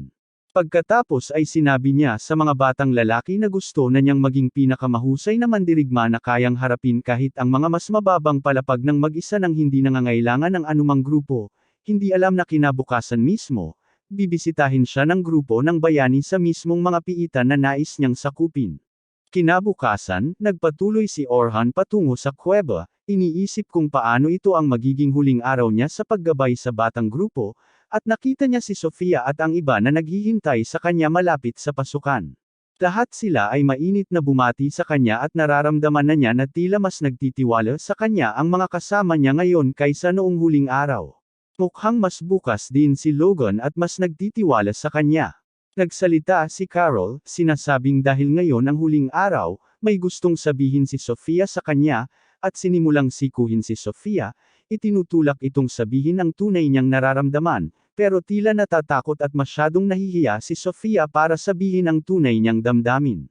Lumabas na habang naliligo kagabi, sinabi ni Sofia kay Carol na gusto niyang manatili si Orhan sa Night Rabbit Clan at tulungan silang maabot ang tuktok. Bago pa man niya masabi ang nilalaman ng puso niya kay Orhan, tinawag siya ni Selma at sinabi kay Sofia na mag-uusap na lang sila mamaya bago umalis. Habang naglalakad patungo sa iba pang mga gabay, narinig niya ang isang grupo ng mga baguhan na pupunta rin ang grupo ng bayani sa mga piitan ngayon, at gagawa sila ng pagsubok gamit ang kanilang bagong grupo upang matiyak na nagtutulungan silang lahat. Nagtataka si Orhan kung anong palapag ang susubukan nila, at hindi nagtagal ay nalaman niya na hindi sila pupunta sa pinakamalalim na palapag, na ika-74 na palapag, sa halip ay magsisimula lamang sila mula sa ika-72 palapag upang matiyak na gumagana ng maayos ang kanilang bagong grupo. Nagulat si Orhan nang marinig ito, dahil hindi niya akalain na magsisimula ang grupo ng bayani sa ika-72 palapag, lalo na't bagong kandidato ang pumalit sa kanya, at sa halip ay dapat nilang subukang dumaan muna sa ilang mas mababang palapag upang masuri ang kanilang pagtutulungan. Sa huli, nagpasya siya na ganap na sayang lang ang oras niya sa pag-iisip tungkol sa grupo ng bayani, at sa halip, dapat siyang mag-focus sa kung ano ang kanyang layunin dito. Bumalik sa ika-72 palapag, si Oliver, ang pinuno ng grupo, ay nagbigay lakas sa kanyang koponan, sinasabing wala silang magiging problema sa paglilinis sa mga piitan na ito, ngunit kailangan pa rin silang maging maingat. Pagkatapos ay humarap siya sa pinakabagong miyembro ng kanilang grupo, si Philly na isang nilalang na may berdeng buhok at may kapangyarihan. Sinabi ng tangke sa kanya na ipakita kung ano ang kaya niyang gawin, habang ang tanggang salamangkero ay sumingit na si Philly ay hindi isang jack of all trades na tanga tulad ni Orhan, kaya't hindi sila dapat magkaroon ng anumang problema. Pagkatapos ay humarap si Oliver kay Luna, na hindi pa rin nagsasalita dahil sa tahimik na pagsuway, dahil hindi niya kailanman gustong umalis si Orhan. Pero naniniwala si Oliver na pagkatapos ng pagtakbo sa piitan na ito, kahit si Luna ay mapipilitang sumang-ayon na tama ang kanilang desisyon at si Orhan ang may problema. Lumabas na hindi man lang bahagi ng plano nina Oliver at ng iba na palayasin si Orhan sa gang si Luna. Nalaman niya lang ito noong gabi nang binabati ni Oliver si Philly dahil nakapasok siya sa party at nagdaos ng welcome party para sa kanyang karangalan. Parehong pinagtawanan ni Ann at Derek si Orhan, sinasabing ngayong mayroon na silang tunay na enchanter, imbes na isang walang silbing jack of all trades, dapat nilang tapusin ang piitan at makarating sa ika-100 palapag sa lalong madaling panahon. Sinabi pa nga ni Ann kay Philly na tila napakarami nilang pera, pero napakaingat naman ni Orhan sa paggastos kaya hindi talaga siya nagpakasaya sa anumang bagay para sa kanilang personal na pangangailangan. Naging medyo hindi komportable si Philly, nagtanong kung hindi ba para lang sa partido ang pondo ng partido at hindi para sa personal na gamit, pero pinawalang bahala ni Ann ang kanyang mga iniisip sa pagsasabing napakarami nilang pera at ano ang silbi ng pera kung hindi mo naman alam kung paano gastusin. Sumingit naman si Oliver sa gitna at sinabi sa kanila na dapat tapos na sila sa pag-uusap tungkol sa Orhan at magpatuloy na, dahil wala na siyang kaugnayan sa kanila sa puntong ito. Habang itinataas nila ang kanilang baso bilang pagkilala sa pagsali ni Philly sa kanilang pagdiriwang, biglang pumasok si Luna sa silid na hingal at sinabi kay Oliver na kailangan niyang makipag-usap sa kanya. Biglang napansin niya si Philly, na hindi pa niya kilala sa puntong ito, at tinanong niya si Oliver kung maaari silang mag-usap ng pribado. Sinabi ni Oliver sa kanya na maaari at dapat silang magsalita mismo dito sa harap ng lahat, kaya wala nang pagpipilian si Luna at sinabi sa kanila na narinig lang niya na pupunta si Orhan sa isang pagsalakay kasama ang Night Silver Rabbits at nagtanong kung paano pa ito posible. Parehong naguguluhan sina Derek at Ann habang tinatanong ni Ann kung paano siya makakasali sa Night Silver Rabbits sa loob ng 3 araw, kahit sinabi nila sa kanya kung gaano siya kaina. Sinasabi ni Derek na hanggang ngayon ay ipinagmamalaki pa rin niya ang kanyang S-rank badge, na utang niya sa party na ito at iyon ang dahilan kung bakit siya nakakuha ng trabaho. Nalilito si Luna at nagtanong kung ano ang pinagsasabi nila, nang sabihin ni Oliver sa kanya na kumalma at makinig. Bago pa man siya makapagpatuloy, nakisali si Ann sa pag-uusap at sinabi kay Luna na ang walang silbing si Jack of all Orhan ay umalis sa party 3 araw na ang nakalipas. Ang balita tungkol sa pag-alis ni Orhan sa party ay nagulat sa kanya, at malakas niyang tinanong kung tuluyan na bang sumuko si Orhan sa kanila, ngunit binuksan ni Derek, ang higanteng tanga, ang malaki niyang bibig at sinabi sa kanya na kabaliktaran ang nangyari, hindi umalis si Orhan sa party, sila ang nagpalayas sa kanya ng sapilitan dahil isa siyang talunan. Nagulat si Luna at humarap kay Oliver, tinanong kung ito ba ang totoo. Kalmadong sumagot si Oliver na sinasabi nila ang totoo at sinubukang ipakilala siya kay Philly, ang bagong miyembro. Agad siyang pinutol ni Luna, sinasabing nilinaw niya na tututulan niya ang sinumang papalit kay Orhan, na ikinainis ng Zero Ink Tank, na sumigaw sa kanya na tumahimik, habang sinusubukan siyang batiin ng bagong miyembro.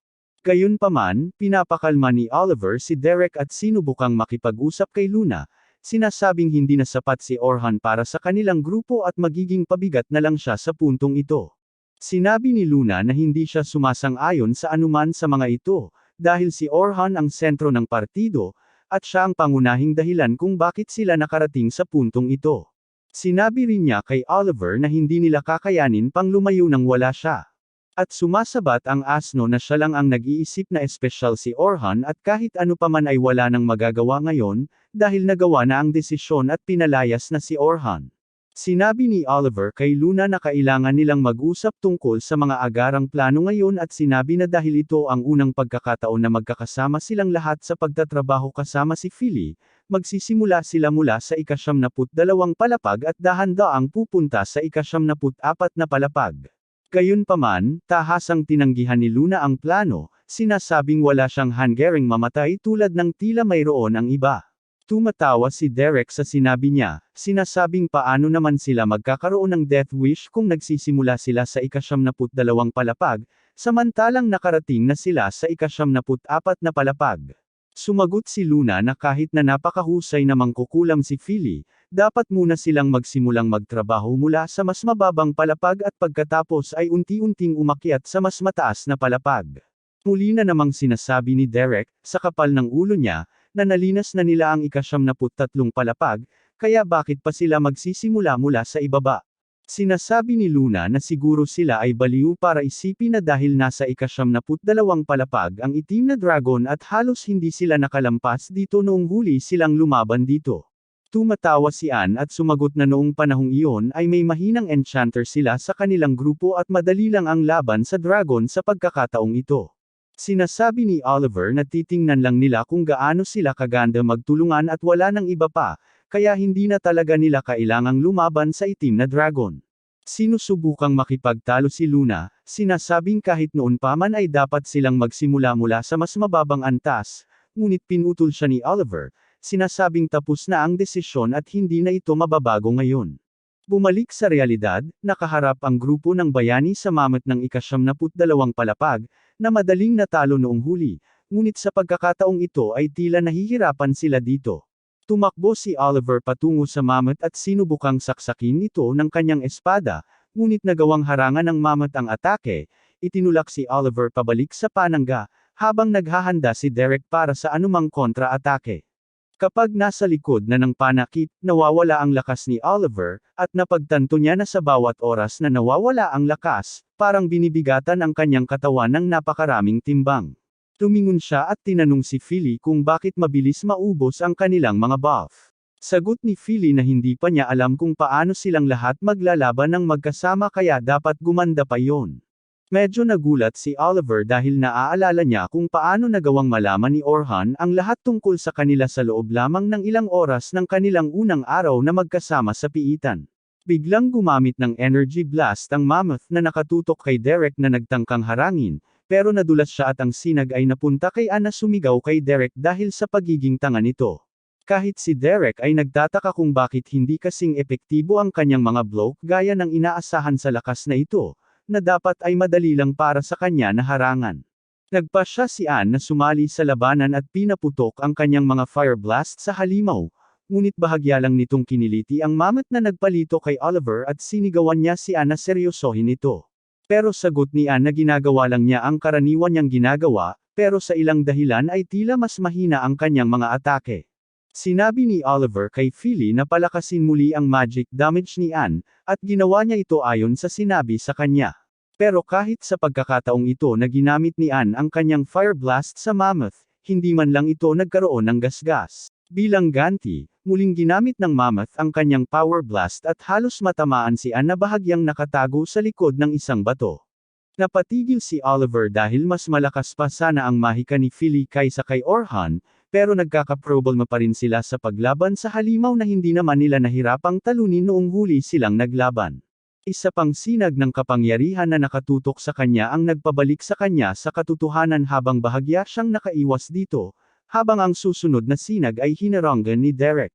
Sinabi ni Oliver kay Anne na palibutan ang halimaw, ngunit walang swerte si Anne doon, dahil nagawa ng halimaw na pigilan siya at umatake, na nagtulak sa kanya na tumakbo pabalik. Agad na humarap si Oliver kay Philly at sinabihang bantayan ang pag-atake ng halimaw at bigyan sila ng babala. Sumagot si Philly na imposible para sa kanya na gawin yun habang ginagawa ang lahat ng iba pang bagay, ngunit sinabi ni Oliver sa kanya na trabaho ng isang mangkukulam na bantayan ang daloy ng labanan. Sumagot si Anne, sinasabing wala siyang silbi at hindi na sana nila kinuha sa grupo. Napagtanto ni Oliver na wala sa kanila ang kasing lakas ng dati nilang lakas, at hindi pa nga niya kayang gamitin ang buong kapangyarihan ng kanyang espada. Sa teorya, ang mahika ng Philly ay dapat magbigay sa kanila ng malaking lakas, kaya ano talaga ang mali, bago pa man sila makapagpasya kung ano ang susunod na gagawin. Ang itim na dragon ay lumilitaw mula sa kailaliman ng mga piitan at nagsisimulang lumipad patungo sa kanila. Nagsimulang magpawis si Luna dahil sa takot at sumigaw na kailangan nilang umalis sa lugar na ito sa lalong madaling panahon. Bumaba ang dragon sa lupa, dinurog ang mammoth sa ilalim niya nang walang kahirap-hirap. Nagulat si Oliver, dahil nagtataka siya kung bakit lumalabas ang Black Dragon mula sa kanyang lugar, at hindi dapat mangyari ito, pero tumanggi pa rin siyang umalis, sinasabing minsan na nilang natalo siya at gagawin ulit nila ito. Agad na pumwesto si Derek para harangin ang pag-atake nitong fireball, ngunit nagulat siya nang makitang hindi siya kasing lakas at agad siyang tinamaan at napaurong. Sinubukan ni Anne na gamitin ang kanyang fireball, pero kahit nagtago siya sa likod ng bato, nataman pa rin siya at nawalan ng malay. Agad sinabi ni Luna kay Oliver na kailangan nilang tumakas, ngunit sinabi lang ni Oliver kay Philly na palakasin siya at pagkatapos ay sinimulang i-charge ang atake ng kanyang strong laban sa fireball ng dragon at sabay na umatake, halos hindi makasabay habang tinatangay siya ng shockwave. Napaluhod siya na nalilito at naguguluhan, hindi alam kung ano ang gagawin, ngunit mabilis siyang binuhat ni Luna at sinabihan na kailangan nilang gamitin ang emergency teleport crystal kung hindi ay mamamatay sila rito. Sinasabi ni Philly na ang emergency teleport ay magdadala sa kanila ng direkta sa isang boss room na mas mababa ang rango at kailangan nilang labanan ito, ngunit sinasabi naman ni Luna na wala na silang ibang pagpipilian. Si Oliver ay nagiging agresibo at hinahawakan ang natitirang bahagi ng kanyang koponan at binubuksan ang portal upang makatakas, ngunit bago pa man sila makapasok dito, sumisid ang dragon sa isang pag-atake, itinutulak sila pabalik at sa kanilang lubos na takot, pumapasok sa portal bago mawala. Sa unay akala ni Derek na ito ang pinakamainam, ngunit sinabi ni Luna sa kanila na ito ang pinakamasamang bagay na maaaring mangyari at ngayon ay may mamamatay na mababang ranggong grupo ng mga manlalakbay sa kamay ng dragon. Sinasabi niya na kailangan nilang bumalik sa guild at ipilit sa kanila na ay teleport ang sinuman sa piitan.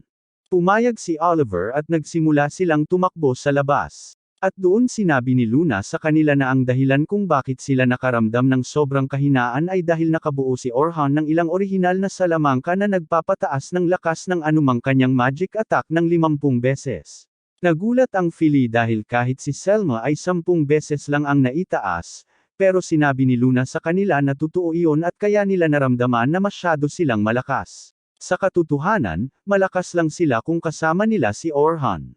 Kung hindi, wala silang iba kundi isang karaniwang grupo ng mga manlalakbay. Gayunpaman, tumangging maniwala si Oliver doon at sumumpo siyang papatayin ang dragon ng walang tulong ni Orhan habang silang lahat ay tumatakbo patungo sa bahay ng guild, umaasang hindi pa kumukuha ng buhay ang dragon. Bumalik sa ika-50 palapag, sinabi ni Orhan sa kanyang grupo na kapag nakarating na sila sa ika-51 palapag, matatapos na ang kanilang layunin at babalik na sila para sa araw na iyon sa tulong ng teleportation crystal. Lahat ng miyembro ng kanyang partido ay tumango bilang pagsang-ayon, ngunit si Orhan ay nakaramdam ng hindi maganda sa kanyang tiyan tungkol dito. Tumingin siya sa paligid niya ngunit walang nakitang mali. Tumangala siya sa madilim na langit na natatakpan ng mga ulap ang araw ng buo at nagtataka kung bakit siya nakakaramdam ng ganito. Mukhang maayos naman ang lahat sa ngayon, at malapit na nilang labanan ang boss sa palapag, na hindi naman magiging malaking problema para sa alinman sa mga gabay, at pagkatapos ay maaari na silang magpahinga at umuwi kasama ang kanilang misyon. Ganap na tagumpay. Kaya bakit siya nakakaramdam ng kakaibang babala na may malaking mali at kailangan nilang umalis kaagad?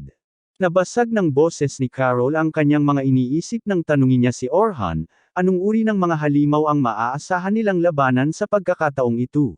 Napansin ni Orhan ang pananabik sa kanyang mga mata at sinabi sa kanya na siya ay dapat na isang tangke na ang pangunahing trabaho ay ang protektahan ang kanilang iba pang mga kasamahan sa koponan. Hindi niya basta-basta pwedeng tumakbo papunta sa mga kaaway na umaasang mapapatay silang lahat mag-isa.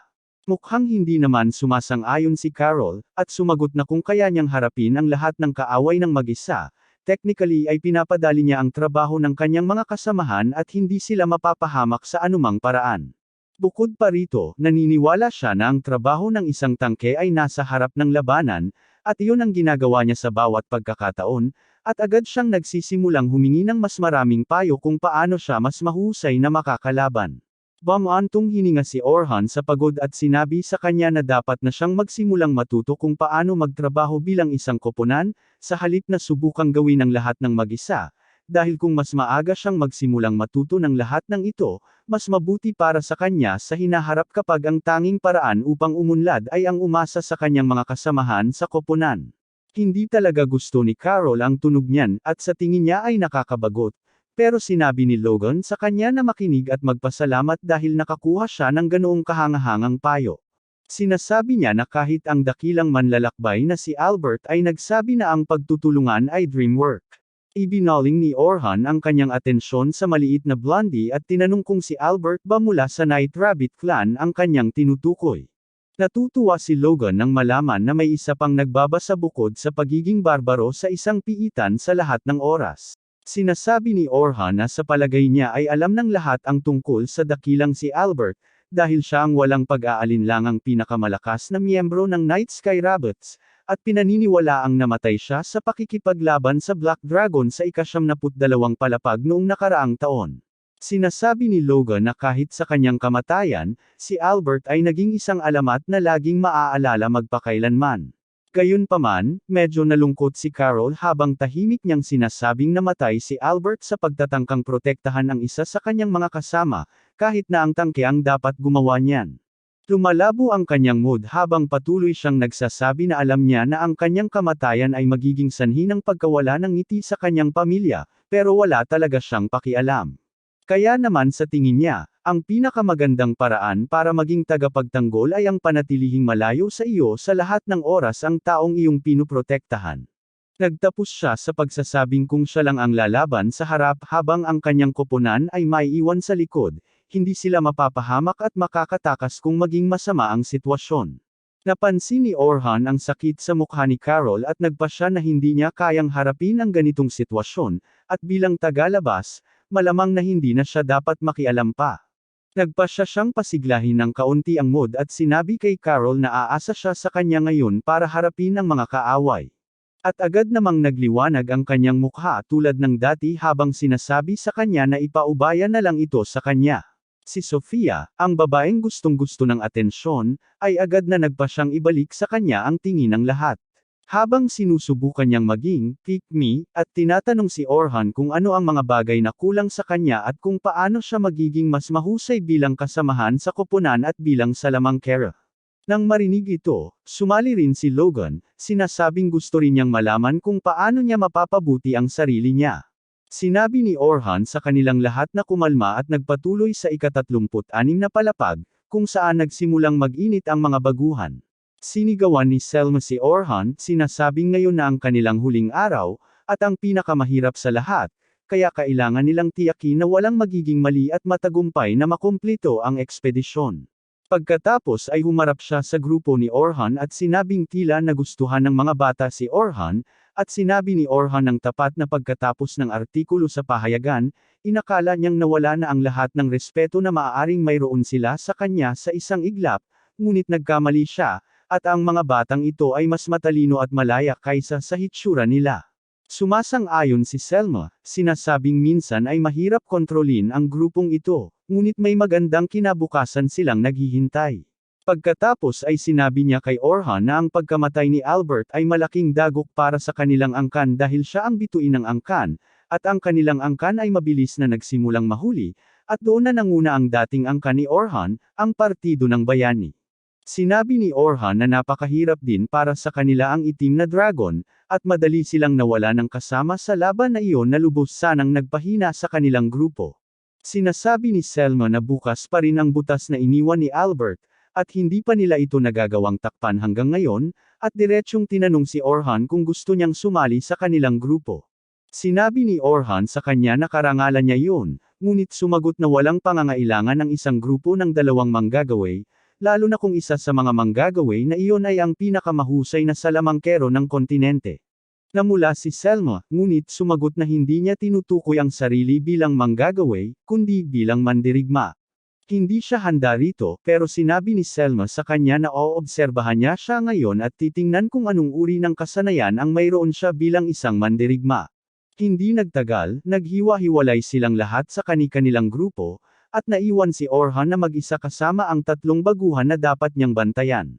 Tinanong ni Carol kung bakit sila madalas maghiwalay, dahil hindi niya talaga gusto ang ideyang mawala sa labyrinth ng mga kuwebang ito.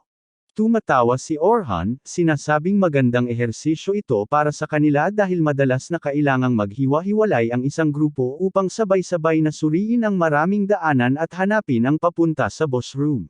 Kaya naman ang mga angkan na maraming miyembro tulad ng mga kuneho sa kalangitan sa gabi ay laging may bentahe, dahil mabilis nilang masusuri ang buong sistema ng kuweba. Sinasabi ni Logan na pumunta si Orhan sa pinakamalalim na palapag na nakita ng sinuman, kaya hindi sila dapat magkaroon ng anumang problema dito. Habang nakapaligid sa kanya sina Selma at Carol, nagtatanong kung ano ang hitsura ng piitan sa mas malalim na antas at anong uri ng mga halimaw ang makikita doon. Sumagot si Orhan na ang malalalim na palapag ay nagsisimula sa antas 72, at nagbabago ang ekosistema at nagiging magaspang na bundok na natatakpan ng nyebe na may madalas na bagyo ng nyebe at yelo, at mga butiking yelo na nagtatago sa kadiliman naghihintay na makatulog ka. Sa puntong iyon, sinabi ni Orhan sa kanila na mag-focus sa kasalukuyang gawain dahil hindi niya gustong matakot sila sa puntong ito, at lalo silang pumasok sa loob ng piitan. Tila walang laman ang buong kuweba na nagbibigay ng kakaibang pakiramdam, at sinasabi ni Logan na wala pa silang nakikitang kahit isang halimaw sa palapag na ito. Humarap siya kay Orhan at tinanong kung karaniwan bang ganito ang ika-40 palapag. Umiling si Orhan, habang humihigpit ang buhol sa loob ng kanyang tiyan habang nagtataka kung tama ang kanyang pakiramdam, at may talagang mali sa piitan ngayon. Nagsimulang magingay si Carol tungkol sa kung paano niya gustong makipaglaban sa ilang halimaw nang biglang lumabas ang isang asul na goblin mula sa likod ng isa sa mga bato. Tuwang-tuwa si Carol na makakita na sa wakas ng halimaw at agad-agad siyang sumugod dito nang walang pag-aalinlangan. Sinubukan ni Orhan na pigilan si Carol pero huli na ang lahat, kaya mabilis niyang ginamit ang kanyang agility down debuff para bawasan ang bilis ng goblin, na nakatulong kay Carol na mapatay ito sa isang mabilis na atake. Nagsimula siyang magdiwang pero sinabi ni Orhan sa kanyang huwag magmadali sa mga kaaway nang hindi nag-iisip. Sinasabi niya na ang mga asul na goblin ay talagang mabilis at malakas at maaaring nasa panganib siya, na magiging dahilan upang mawala sa posisyon sina Logan at Sofia at mapanganib din sila. Kinikilala ni Carol ang kanyang pagkakamali kaya para mapagaan ang epekto. Nagpasya si Orhan na turuan siya ng isang estilo ng aktibong pagtatanggol at ipinaliwanag na kailangan niyang tumutok sa mga galaw ng kaaway at umatake sa tamang sandali, na magiging bago pa man sila makapagsimula ng kanilang sariling pag-atake. Ito ang magpapahinto sa kanilang pag-atake mula sa pagaganap at magbibigay sa natitirang bahagi ng kanyang grupo ng hindi kapani-paniwalang bentahe. Narinig ito ni Carol nang may pagkamangha. Ngunit maya-maya'y itinulak siya ni Logan sa gilid at humingi rin ng patnubay. Sinabi niya sa kanila na lumingon dahil dalawang halimaw na lobo ang tumatakbo patungo sa kanila mula sa likod, bago pa man sila makalapit. Isang mahiwagang bitag ang nag-activate at tinusok sila sa katawan. Sinabi ni Orhan kay Logan na simulan niya ang mga spell ng bitag na magpapahintulot sa kanyang koponan na tumuon sa kalaban sa harap niya sa halip na mag-alala sa maaaring umatake sa kanila mula sa likod. Narinig ni Logan ang bawat salita ng may sigasig habang iniisip sa kanyang isipan na gusto niyang maging isang salamangkero tulad ni Orhan sa bawat aspeto. Pagkatapos ay humarap si Orhan kay Sofia at sinabi sa kanya na dapat na siyang magsimulang matuto kung paano gumamit ng dalawang magic spell ng sabay. Sumagot siya na mukhang komplikado, pero nangako si Orhan na hindi naman ito kasing hirap ng naririnig at kahit sino ay kayang gumamit ng dalawang mahikang spell ng sabay-sabay sa kaunting pagsasanay. Sinasabi niya na ang mga advanced na levercaster ay kayang gumamit ng hanggang 12 magic spells ng sabay-sabay. Nagulat si Sofia nang marinig ito at tinanong kung bakit hindi na lang siya matutong gumamit ng mas malakas na bersyon ng kasalukuyang mahika na ginagamit niya, at ipinaliwanag ni Orhan na ang paggamit ng mas malakas na mahika ay nangangailangan ng oras para maproseso at maihanda ang mga ito, na nagdudulot ng maraming oras ng paghihintay kung saan sila ay ganap na mahina at walang magawa. Kung matututunan niyang gumamit ng maraming salamangka, maaari siyang maghanda ng pangalawang salamangka ng maaga, habang malapit nang lumabas ang una niyang salamangka. Sa ganitong paraan, halos wala na siyang downtime, at hindi na niya kailangang harapin ang anumang kahinaan sa kanyang mga laban. Sa gayon, sa wakas ay nakarating sila sa boss room kung saan nagtipon ang mga gabay at sinabihan ang mga baguhan na tumayo sa likod at manood habang sila ang haharap sa boss. Pumasok si Orhan sa boss room kasama ang iba at sinabihan silang mag-focus sa pag-atake dahil susubukan niyang suportahan sila hanggat makakaya niya. Sa gayon, nagsimula ang laban at agad na nag-offensive si Orhan, sinasamantala ang perpektong sandali para umatake at sinlas ang mga binti ng halimaw sa sandaling ito ay aatake na nagdulot ng pagkatumba nito. Bago pa man makalayo ang halimaw at makabawi sa kanyang balanse, naglagay na si Orhan ng bitag sa likuran, na lumilikha ng pader sa likod ng boss at pumipigil sa kanya sa pag-iwas. Agad na gumamit si Selma ng multicast magic, lumikha ng 5 magic circles ng sabay-sabay at umatake, habang hinaranggan ng tank ang atake at tinapos ng isa pang swordsman ang laban sa pamamagitan ng isang saksak ng kanyang espada. Namangha ang mga baguhan habang natapos ang laban sa isang iglap. Hindi makapaniwala si Logan sa katumpakan ng paglaban ng mga ranker na ito dahil walang nasayang na hakbang, at perpekto ang lahat. Sa gayon, sumusulong ang ekspedisyon, nililinas ang bawat antas at sa wakas ay narating ang boss room sa ika-50 palapag. Ang boss ay lumalabas na isang higanteng alimango na halos hindi masisira ang balat. Sinabi ni Selma kay Orhan na siya ang pinakamalakas sa kanila, at kung kaya niyang lagpasan ang malaking kuko ng alimango, kaya na rin ang iba sa kanila at makakabalik silang lahat sa kanilang tahanan para sa isang piging. Umiti si Orhan at inilabas ang kanyang espada, buong kumpiyansa na lumalapit sa higanteng halimaw, habang sinasabi ng tangke sa kanya na mag-ingat dahil ang balat ng alimango ay sinasabing napakatigas at napakahirap basagin. Mukhang walang pakialam si Orhan dahil tumalon siya sa ere at binasag ang kanyang espada sa kasukasuan ng alimango. Walang kahirap-hirap na pinutol ang higanteng kuko nito, na nag-alis sa tanging banta na kailangan nilang pag-ingatan. Sa pagtatapos nito, madaling natalo ni Selma at ng iba ang halimaw, at nagpalakpakan ang lahat habang tuluyang natapos ang ekspedisyon at naghanda silang umuwi. Gayunpaman, naputol ang kanilang pagdiriwang nang makaramdam si Orhan ng matinding takot at biglang naglaho ang katotohanan mismo at lumabas ang itim na dragon mula sa siwang, lumilipad patungo sa kanila. Natutuyo ang dugo ni Orhan sa pagkakita sa itim na dragon, at sumisigaw siya sa lahat na tumakbo. Pero parang siya lang ang tanging nakakaisip ng lahat, dahil kahit ang iba pang mga gabay na orang ay nakatigil sa kanilang lugar dahil sa napakalaking presyon na kanilang nararamdaman. Ang mga Oranker na hindi makagalaw ay nag-iisip, bakit naman nangyayari ito? Bakit may literal na halimaw na umaatake sa kanila sa napakababang palapag? Si Selma lang ang tanging makapag-isip kahit kaunti, pero kahit siya ay hindi makagalaw.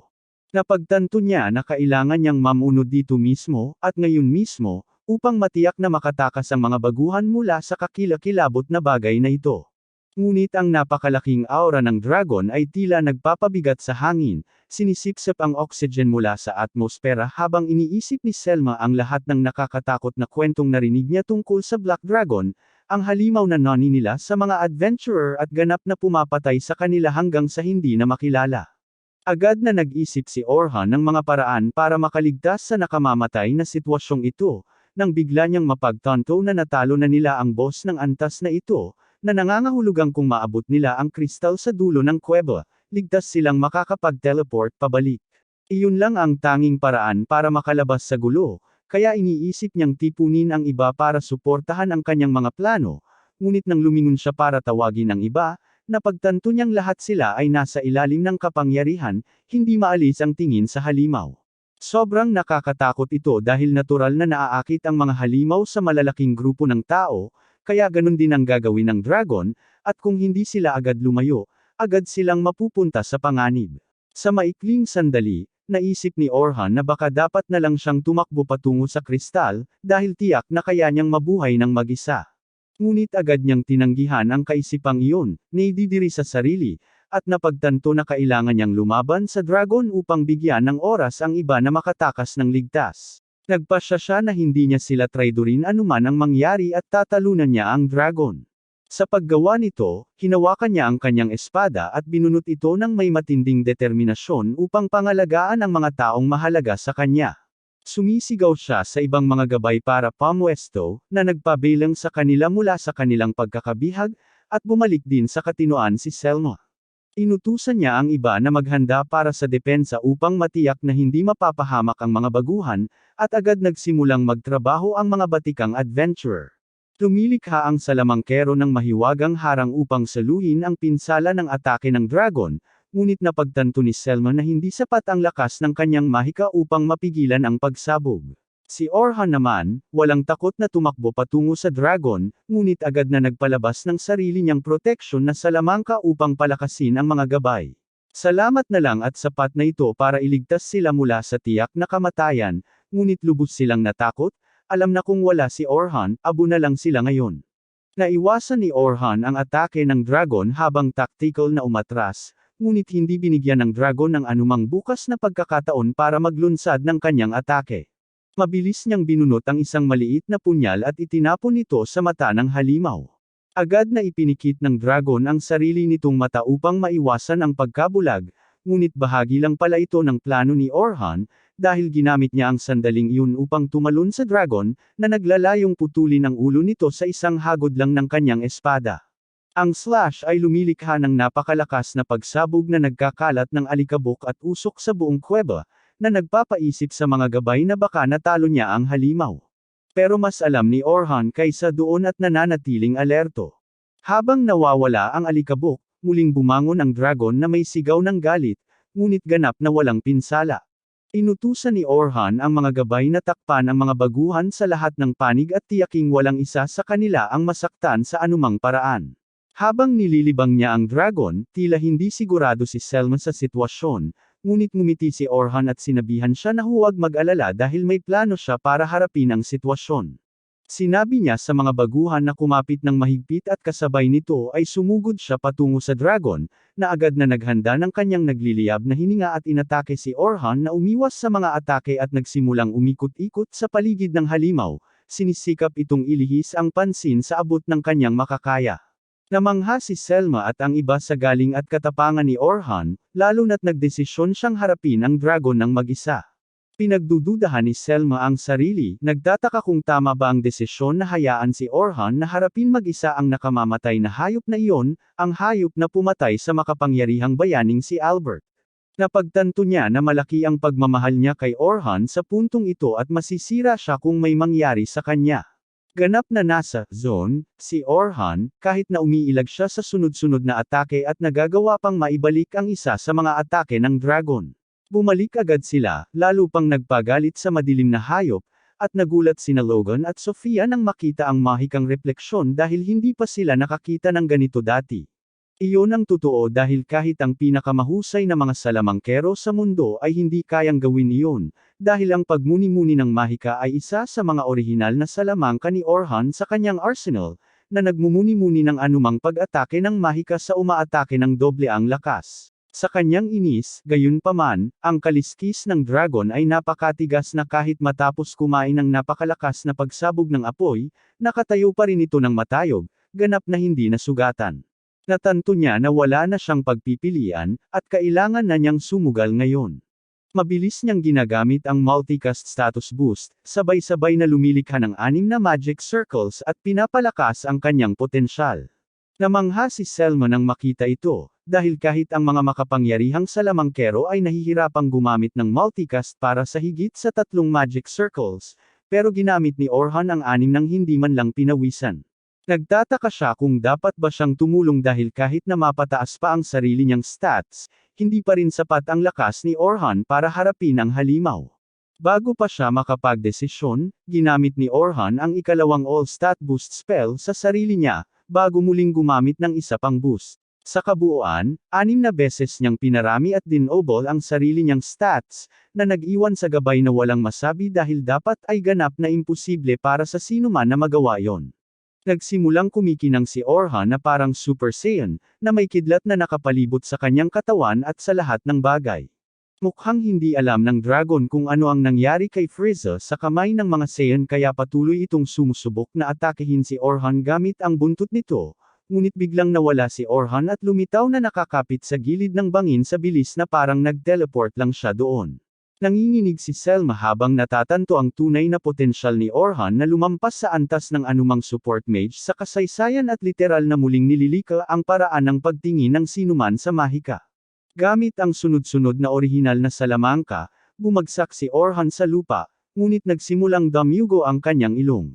Alam niya na nadagdagan ang kanyang mga istatistika lampas sa kakayahan ng tao, ngunit ang kanyang katawan ay katawan pa rin ng tao, at hindi nito kayang tanggapin ang dami ng pagod na ibinibigay ng kanyang mga istatistika sa kanyang katawan. Bukod pa rito, mabilis na nauubos ang kanyang mana dahil halos 32 spell ang kanyang ginagamit ng sabay-sabay, na napakabigat para sa anumang caster na mapanatili sa mahabang panahon. Alam niya na ang tanging pagkakataon niyang manalo ay sa pamamagitan ng pagbibigay ng buong lakas at pagtatapos sa labanang ito sa lalong madaling panahon kaya tumakbo siya patungo sa dragon, umiilag sa mga atake nito at tumalon upang umatake mula sa itaas. Napagtanto iyon ng dragon at agad sinubukang hampasin siya gamit ang buntot nito, ngunit hindi naman bobo si Orhan at nagawa niyang lumikha ng mana block na kanyang natayuan, na naging dahilan upang hindi matamaan ng dragon ang kanyang atake. Nagulat si Logan at nagtataka kung isa na naman ito sa kanyang orihinal na mga spell. Ginagamit ni Orhan ang kanyang espesyal na sulam angkang tinatawag na Magic Convergence, na kayang kuhanin ang mana mula sa kapaligiran at ituon ito sa isang maliit na lugar. Si Oliver ay may parehong kakayahan, ngunit ginagamit niya ito sa pag-atake lamang at palaging ipinapasa ang depensa kay Orhan. Muli siyang sumugod sa dragon at pinatalas ang talas ng kanyang espada bago muling sinibak ang dragon. Sa pagkakataong ito, nagtagumpay siya at nagawang magbigay ng nakamamatay na suntok sa leeg ng dragon, hinati ang makapal nitong baluti at nasira ang katawan sa ilalim ng lahat ng kaliskis. Bumagsak ang dragon ng malakas, habang nagdiriwang sina Logan at Sofia, sa pag-aakalang tuluyan ng talo ang madilim na halimaw. Alam ni Selma na hindi dapat isipin iyon at napagtanto na malamang ay nasugatan lang ng kaunti ang dragon, ngunit tila nasa limitasyon na si Orhan habang natitisid sa lupa, sinusubukang muling makatayo at ipagpatuloy ang kanyang pag-atake upang hindi bigyan ng pagkakataon ang dragon na makabawi. Gusto niyang sumali at tumulong kay Orhan pero alam niyang kahit ang pinakamalakas na miyembro ng kanilang angkan ay hindi man lang nakapuntos sa dragon, kaya ano pa kaya ang magagawa niya? Muling umupo ang dragon at ginamit ang kanyang nagliliyab na hininga upang lumikha ng distansya sa pagitan niya at ni Orhan bago ito nagpalabas ng maraming madilim na mahika sa paligid nito, at nagpaputok ng sunod-sunod na mahiwagang sibat kay Orhan, na sinubukang gamitin ang kanyang bilis upang maiwasan ang karamihan sa mga ito. Naiisip ni Orhan ang mga araw na makulay at masaya ang lahat. Noong naglalaro pa siya sa kalye kasama si Oliver nang walang iniisip, pero isang araw nagbago ang lahat. Nang salakay ng ilang bandido ang kanilang nayon at sinira ang lahat ng mahal sa kanila, wala silang magawa kundi umiyak sa kanilang sitwasyon habang nasusunog ang mundo sa paligid nila. Kinabukasan, inilibing nila ang bawat taong makita nila, at pareho silang sumumpa na lalakas sila araw-araw at aabot sa punto kung saan mapoprotektahan nila ang mga tao at bagay na mahalaga sa kanila, para wala at walang sinuman ang makapagnakaw sa kanila kailanman. Ginagamit ni Orhan ang kanyang mga alaala upang palakasin ang kanyang sarili habang lumalabas siya mula sa alikabok patungo mismo sa dragon, tumatangging sumuko sa harap ng tiyak na kamatayan. Nagsimulang mag-charge ang dragon ng pinakamalakas nitong atake, na nakapatay na ng napakaraming manlalakbay hanggang ngayon kaya't itinuturing itong kamatayan mismo. Naghanda si Orhan, at habang pinaputok ng dragon ang mahiwagang sibat sa kanya, umiilag siya sa pagitan ng mga ito habang ang sibat ay malapit lang sa kanya, ngunit patuloy pa rin siyang sumusugod at nagpaputok ng bowl ang apoy bilang pampalito bago sinubukang putulin ang ulo ng dragon. Sa kanyang pagkamangha, nabigo ang paghampas ng espada dahil tumigas ang kaliskis ng dragon na parang hindi masisirang kalasag. Mabilis siyang umatras at nakaiwas sa karamihan ng mga mahiwagang sibat bago lumikha ng pader sa harap niya upang protektahan ang sarili. Binago ng dragon ang kanyang pattern at ikinurba ang isa sa mga sibat upang umatake mula sa likod, at malamang na pinatay nito ang sinumang iba, ngunit ginamit ni Orhan ang kanyang mga reflex na parang Diyos upang itaboy ang sibat palayo sa kanyang sarili, na nagligtas sa kanyang buhay. Sinusundan niya ang pag-atake, umiiwas at umaatake sa dragon, sinisiguradong hindi bibigyan ng dragon ng espasyo para atakehin ang mga baguhan. Iniisip niya kung paano siya dati ay may kasamang lumalaban, at lahat sila ay may kanya-kanyang tungkulin, pero ngayon siya na lang ang mag-isang narito. Itinaboy niya ang mga kaisipan habang naaalala na ipinangako niyang tatalunan ang dragon ng mag-isa at magiging isang adventurer na hindi nangangailangan ng anumang grupo upang mabuhay sa anumang piitan. Sa gayon, naglagay siya ng trap card na patuloy na bumombarda sa dragon ng walang tigil na katumpakan, na nagbigay sa kanya ng oras upang i-charge ang kanyang magical convergence attack sa kanyang espada katulad ng ultimate attack ni Oliver, na may pagkakaiba na ang kanyang talon ay buong itim. Pero gaya ng alam nating lahat, kapag nag-block ka, hindi ka nababalik. Sinugod niya ang pag-atake at itinutok ito sa dragon ng buong lakas, sinibak ang pag-atake ng dragon at tinamaan ito ng tuwiran sa dibdib. Bago pa man sila makapagdiwang, muling bumangon ang dragon at naglunsad ng opens iba, na nagtulak kay Orhan na tumakas at umiwas sa sunod-sunod na atake. Nagsisimula nang mawala ang kanyang mga buff, kaya ginamit niya ang natitirang mana niya para muling palakasin ang kanyang mga stats at inatake ang dragon gamit ang isang malakas na paghampas na nagpabagsak dito mula sa kalangitan. Ngunit nananatiling buhay pa rin ang dragon at muling bumabangon. Hingal na hingal si Orhan habang napagtatanto na parehong malapit nang mamatay ang dragon at siya mismo. Kahit ang kanyang espada ay nagkabasag-basag sa maliliit na piraso. Pagkatapos ay nagpasya siya na tatapusin niya ito sa pamamagitan ng buong pusong pag-atake o mamamatay sa pagsubok. Tinatawag niya ang isang madilim na butas sa harap niya at pinagsasama-sama ang lahat ng enerhiya sa paligid nila upang lumikha ng isang lubhang nakatutok na espada ng enerhiya na hawak niya gamit ang dalawang kamay at naghahanda para lumaban. Agad na pinaputok ng dragon ang mga mahiwagang sibat kay Orhan, ngunit ginamit ni Orhan ang huling lakas na natitira sa kanya upang umiwas sa lahat ng atake, habang gumagamit ng pagharang at pagbabalik ng mahika upang lituhin ang dragon. Sa wakas, itinulak niya ang sarili mula sa isa sa mga magic na salamin at itinapon ang sarili patungo sa dragon, gamit ang kanyang pinakamakapangyarihang atake upang tamaan ang ulo ng dragon, na lumilikha ng malaking pagsabog, na nagtakip sa lahat ng bagay ng alikabok. Kapag hamupa na ang alikabok, nakita ni Selma si Orhan na buhay pa, hirap huminga habang nakasandal sa espada, hindi namamalayan na kasalukuyan siyang gumagawa ng kasaysayan sa pagiging unang taong nakatalo sa itim na dragon, at mag-isa pa.